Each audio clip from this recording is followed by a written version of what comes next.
November 16, 1957, police in a small Wisconsin town opened a farmhouse door and discovered a house of horrors. Human skulls on bedposts, chairs upholstered with human skin, and a woman's body hanging in the shed, dressed out like a deer. The man who lived there had turned his home into a workshop of death, and he's just one reason why some small towns across America have earned reputations so dark that locals themselves warn visitors to stay away. These are 15 scariest small towns in the US that locals warn you not to visit.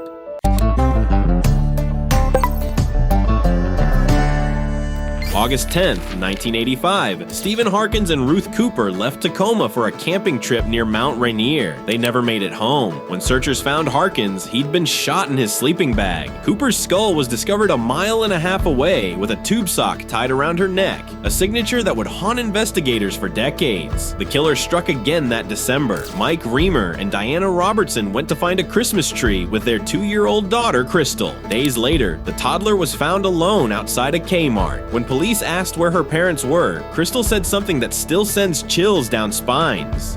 "Mommy is in the trees." Robertson's body was found in February 1986, stabbed 17 times with a tube sock around her neck. Reamer's skull wasn't discovered until March 2009. The tube sock killer has never been identified, and the remote forests around this tiny town of less than 200 people remain a hunting ground where couples vanish into the wilderness and never return.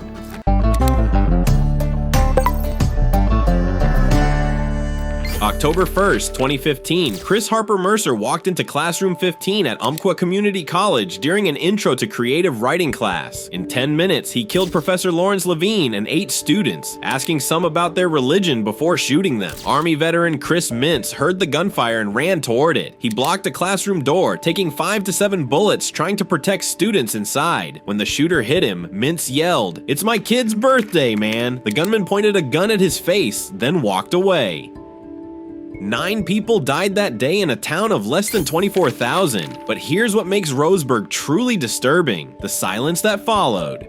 A local official told CNN that anyone who spoke publicly about the shooting would be fired. The Douglas County Sheriff refused to even say the shooter's name. Former city manager spoke out years later, saying you can't ignore what happened when people are still dealing with the aftermath. The original building was demolished in 2024, but the trauma remains. Survivors like David Colbath needed 6 surgeries after being shot 9 times. Chris Workman is paralyzed from the waist down, and the town's official response: silence.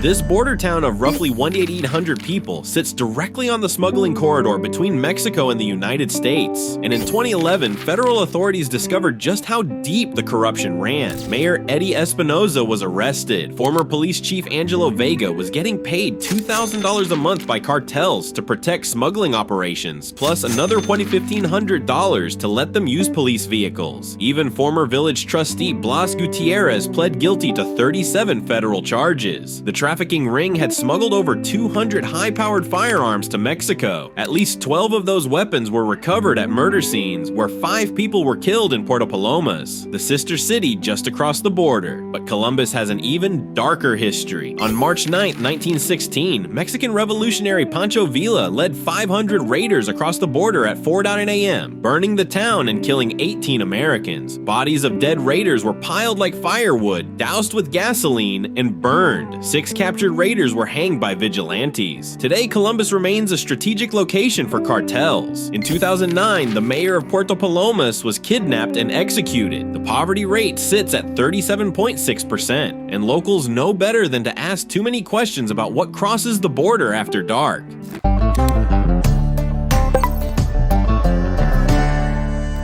In 2020, a filmmaker named Rob Bliss traveled to Harrison with a Black Lives Matter sign and a hidden camera. For 3 days, he stood on street corners recording reactions. "Get your ass out of town," one man screamed. Others hurled racial slurs. The video went viral with over 12 million views, exposing what many already knew. Harrison, Arkansas serves as headquarters for the Knights of the Ku Klux Klan. The town's dark history dates to the race riots of 1905 and 1909, when white mobs burned black homes, murdered railroad worker George Richards, and drove out every remaining African-American resident. For over a century, Harrison operated as a sundown town, a place where black people weren't safe after dark. In 2003, when Fayetteville's football team came to Harrison, black players were refused handshakes and called slurs. A kid in a white sheet entered the restaurant where the team was eating. One black player was so afraid he ran into the bathroom. The coach said in his mind all he could see was the Ku Klux Klan. Fayetteville canceled all future competitions with Harrison. Today, the town is 95% white with less than 1% black residents. National Director Thomas Robb still runs KKK operations from Harrison, and while a community task force has tried to change the town's image, the reputation remains. This is America's most racist town.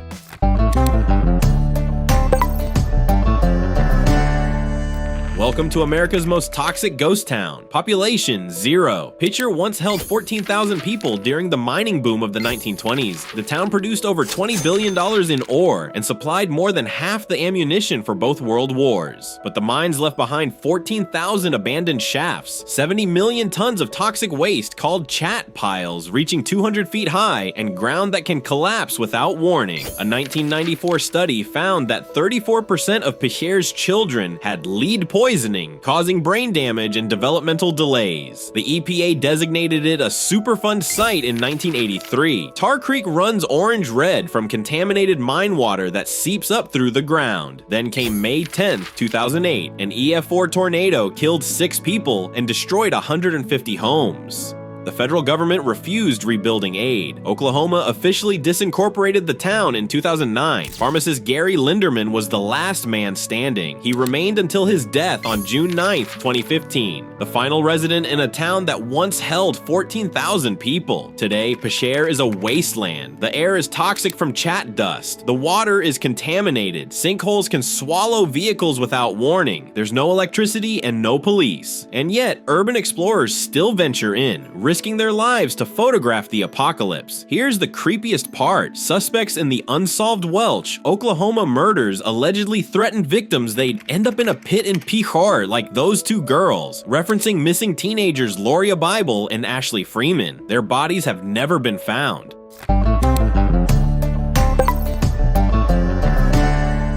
For a decade between 1978 and 1988, a serial killer stalked the Connecticut River Valley, hunting women along the New Hampshire-Vermont border. 7 women were stabbed to death, but the killer has never been identified. Kathy Milliken, 27. Betsy Critchley, 37. Bernice Courtemanche, 17. Throat slit. Ellen Freed, 26. Multiple stab wounds. Eva Morse, 27. Linda Moore, 36. Stabbed 25 times in her own home. Barbara Agnew, 38. Ellen Freed made a final phone call to her sister from a payphone. There's a strange car driving back and forth and circling the parking lot. Moments later, she vanished, but one woman survived. On August 6, 1988, Jane Borowski was 7 months pregnant when she stopped at a vending machine. A man stabbed her 27 times and left her for dead. Somehow, she survived. So did her unborn baby. She's the only person to ever see the Connecticut River Valley killer's face. The attack stopped after she provided a description. In May 2024, New Hampshire's cold case unit executed search warrants at a residence belonging to longtime person of interest Jeffrey Champagne. When investigators asked if he was the Valley killer, he laughed and said, "Pretty unlikely." The case remains unsolved, and in the small towns along the Connecticut River, people still lock their doors at night, wondering if the killer is their neighbor.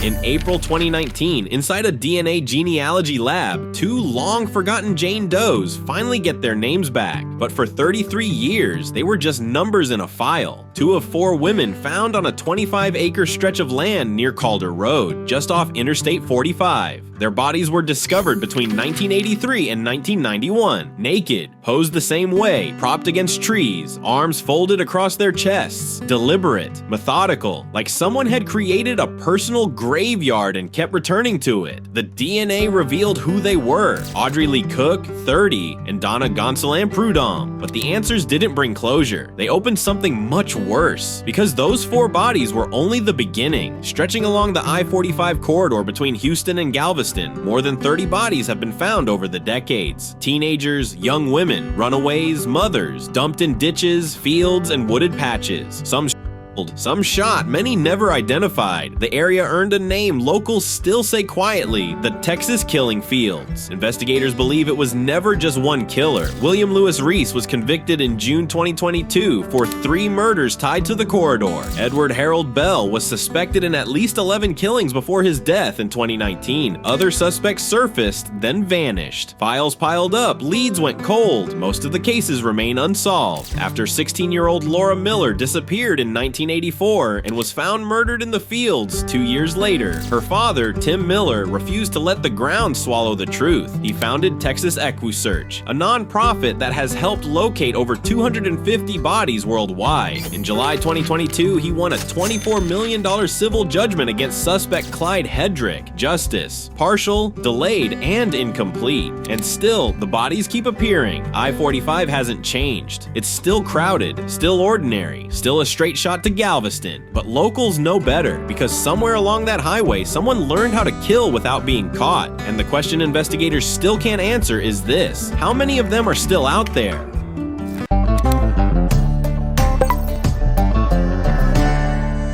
November 11th, 1909, Cairo, Illinois gathers for a spectacle. An estimated 10,000 people flood the streets of a river city that once held promise. At the center stands a steel arch. Hanging from it is a black man named William Froggy James. He is shot hundreds of times. His body is dragged by rope for nearly a mile. Then he is burned. His head placed on a lighting pole for the crowd to see. That same night, a white man, Henry Salzner, is lynched too. The message is clear: Cairo will never be the same. At the time, Cairo is thriving. Nearly 15,000 residents, busy streets, river traffic, jobs, a future. Then the hatred settles in, and it doesn't leave. Fast forward to 1967. After the alleged police killing of a black soldier, the city explodes again. For 170 straight days, sniper fire echoes through neighborhoods. A white vigilante group calling themselves the White Hats terrorizes black residents with firebombings and gun battles. The National Guard is deployed. From 1968 to 1972, Cairo's high school teams are forced to play every game away. No other school will come into town. The damage is permanent. Businesses shut down, families flee, and entire blocks rot in place. What violence didn't burn, poverty finished off. By the 2010s, Cairo has no grocery store. From 2015 to 2023, residents travel miles just to buy food. Today, the poverty rate hovers near 40%. In 2024, even the Head Start preschool shuts its doors. Now the population sits at 1,506, boarded up buildings, collapsing streets, empty lots where homes once stood. Cairo is routinely called the town that died from racism. One resident put it plainly: "It was fun here as a kid. We had more things than we do now. You search Cairo on YouTube and all you see is Ghost Town." Cairo isn't just a failed city, it's proof that racial hatred doesn't stop with bodies. It hollows out everything that comes after, and the question that lingers isn't how Cairo died, it's how many other towns are still on the same path.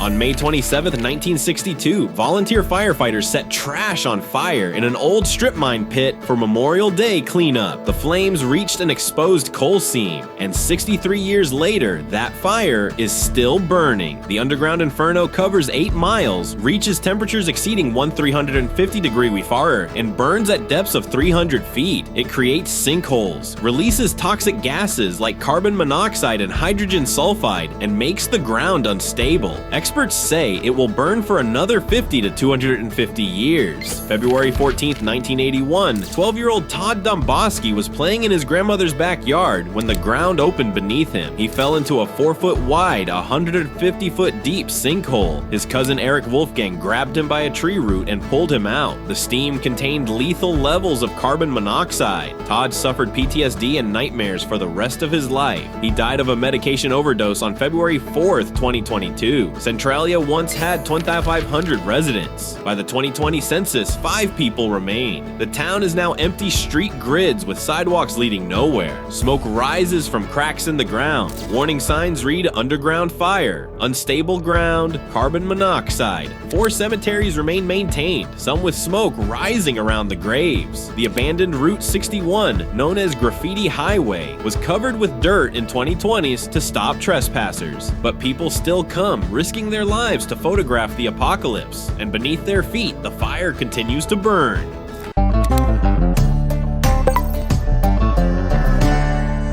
For over 20 years, Ken Rex McElroy terrorized this farming community of 232 people. He had 21 criminal indictments: livestock rustling, burglary, arson, assault, statutory rape, shooting neighbors. Yet he escaped conviction every time except once. He took 12-year-old Trina McLeod as his underage wife, burning down her parents' house twice when they tried to get her back. When 70-year-old grocer Bo Bauenkamp confronted him, McElroy shot him. He was convicted but released on bond. July 10th, 1981, approximately 60 townspeople gathered at the American Legion Hall. After the meeting, they walked to D&G Tavern where McElroy sat in his Chevy Silverado truck. They surrounded the vehicle. Someone opened fire. McElroy was shot dead behind the wheel. His wife Trina sat beside him, covered in blood but uninjured. Here's where it gets wild. With 46 to 60 witnesses present, no one called an ambulance. No one claimed to see who fired the shots. 3 grand juries were convened. No indictments resulted. The murder remains officially unsolved. But the town's curse didn't end there. In 2001, 20-year-old Branson Perry vanished from his front yard. His case remains unsolved. On December 16, 2004, 23-year-old pregnant Bobby Jo Stinnett was murdered in her home, and her baby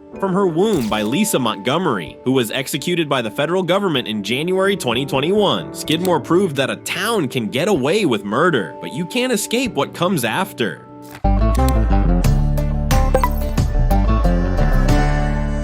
February 28, 1993, just outside Waco, Texas, federal agents rolled toward a compound they believe is sitting on an arsenal. Inside, David Koresh is waiting. 20 miles from the city, at the Mount Carmel Center, Koresh has declared himself the Messiah. He's stockpiled illegal weapons. He's taken underage girls, some as young as 10 to 12 years old, as spiritual wives. His followers believe he speaks for God, and they will not surrender him. The ATF raid explodes into chaos. A 2.5-hour gunfight leaves 4 federal agents dead and 6 Branch Davidians killed. What was supposed to be an arrest turns into a standoff the entire country watches in real time. The siege lasts 51 days. More than 900 law enforcement officers surround the compound. The FBI floods the place with psychological pressure, blaring Tibetan chants through loudspeakers, sweeping the grounds with spotlights all night. Negotiators log 117 phone calls with Koresh. Children are released. Then talks stall. Koresh keeps preaching,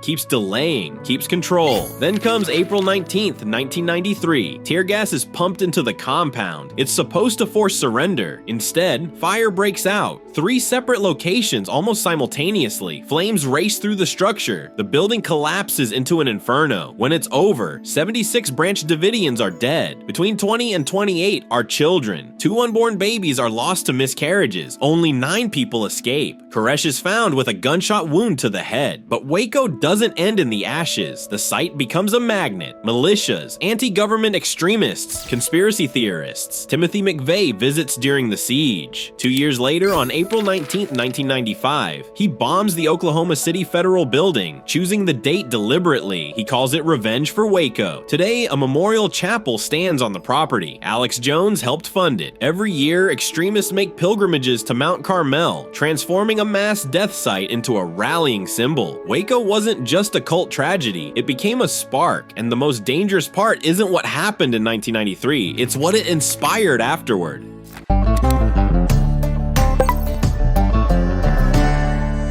November 5th, 2017, gunman Devin Patrick Kelly walked into First Baptist Church wearing black tactical gear with a skull mask. He yelled, "Everybody dies, motherfuckers," and opened fire. In 11 minutes, he killed approximately 4% of the entire town's population of 600 people. He fired 450 rounds from a Ruger AR-556, walking up and down the center aisle executing worshipers in the pews. The Holcomb family lost 8 members in a single morning: Brian, Carla, Danny, baby Noah, who was 17 months old, Crystal, who was pregnant, Emily, age 11, Megan, age 9, and Greg, age 13. Other victims included the pastor's 14 14-year-old daughter, Annabelle Pomeroy. 26 people died. But then something remarkable happened. Stephen Williford, a former NRA instructor, heard the shots. He grabbed his AR-15 and ran barefoot toward the church. His quote, "I kept hearing the shots, one after another, very rapid shots, just pop, pop, pop, and I knew every one of those shots represented someone." Williford engaged Kelly in a firefight, hitting him in the leg and torso. He then pursued him in a high-speed chase with stranger Johnny Langendorf until Kelly crashed and himself. Survivor David Colbath was shot 9 times and needed 6 surgeries. Chris Workman was paralyzed from the waist down. The trauma was so severe that the original church was demolished in August 2024. Families called it a constant and very painful reminder.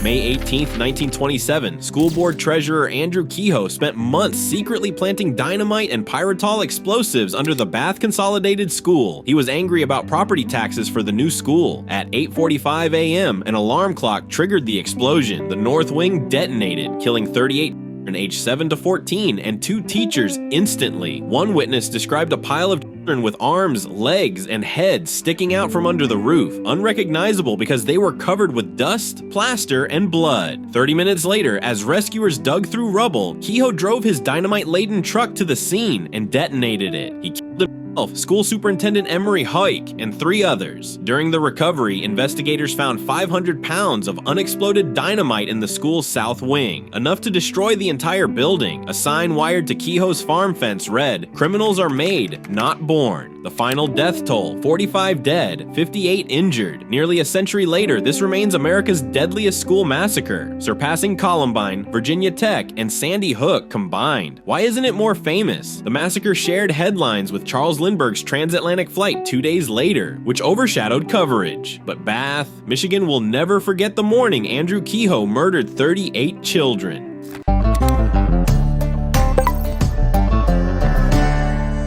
September 2nd, 1998. Police step inside a modest house at 99 Fulton Avenue, just 2 blocks from Vassar College, and immediately realize something is very wrong. The smell hits first. Inside lives Kendall Francois, a middle school hall monitor, quiet, unremarkable, a man students mockingly call Stinky. By the end of the day, that nickname takes on a meaning no one in Poughkeepsie will ever forget. Hidden above their heads and beneath their feet, police find the truth. 8 women stuffed into the attic and crawl spaces, decomposing inside the home Francois shares with his parents and sister, who insist they had no idea, despite the overwhelming stench of death that neighbors say lingered for years. The victims all had names: Wendy Myers, Gina Barone, Catherine Kathy Marsh, pregnant at the time, Kathleen Hurley, Mary Healy Giacone, Sandra Jean French, Audrey Pugliese, Katina Newmaster. 8 lives erased between 1996 and 1998, while Francois went to work every day like nothing was wrong. The case breaks open the day before the bodies are found. On September 1st, 1998, a woman named Christine Salah manages to escape Francois' car at a Sunoco gas station after he attacks her. Screaming for help, she runs straight toward Detectives Skip Manane and Bob McCready, who just happened to be nearby handing out missing person flyers. Francois is brought in for questioning. He doesn't fight it, he confesses. Then he walks police through his own house, calmly pointing out where every body is hidden. Later, he delivers a sentence that chills even seasoned detectives. "I could have kept going. It would have gone on, and they never would have found a thing." But here's what makes Poughkeepsie even harder to process. Francois wasn't the only one. Just years earlier, between 1991 and 1992, another serial killer, Nathaniel White, murdered 6 women in the same city. The overlap, the proximity, the unanswered questions would later fuel public obsession, inspiring the horror film The Poughkeepsie Tapes. A town of 32,000 people, 2 serial killers operating within the same decade, 14 murdered women, and the question locals still whisper isn't what happened, it's whether they really caught them all.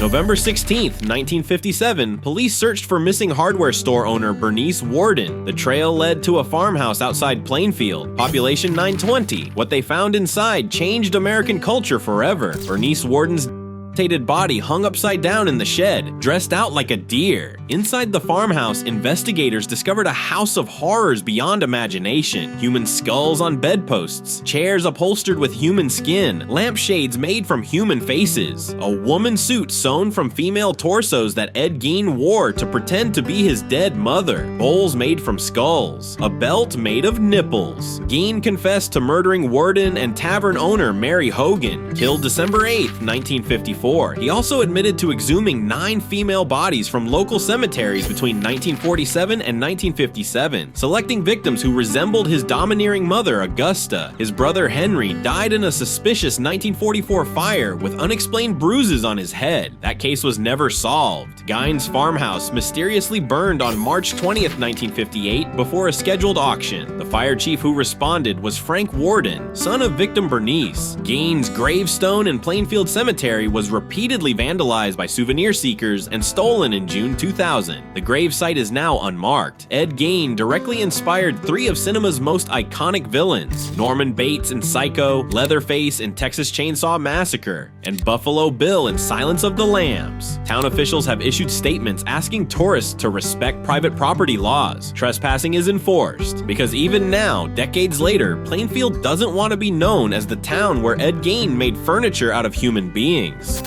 From Ed Gein's House of Horrors to underground fires that will burn for centuries, these 15 towns prove that America's darkest corners aren't always in big cities. Sometimes the scariest places are the small towns where everyone knows each other, and that's exactly what makes the horror so much worse. Locals warn you not to visit for good reason. Some places are toxic, some are violent, and some carry secrets that refuse to stay buried. So the next time you're driving through a small town that looks a little too quiet, a little too empty, maybe don't stop to ask for directions, because you never know what you might find.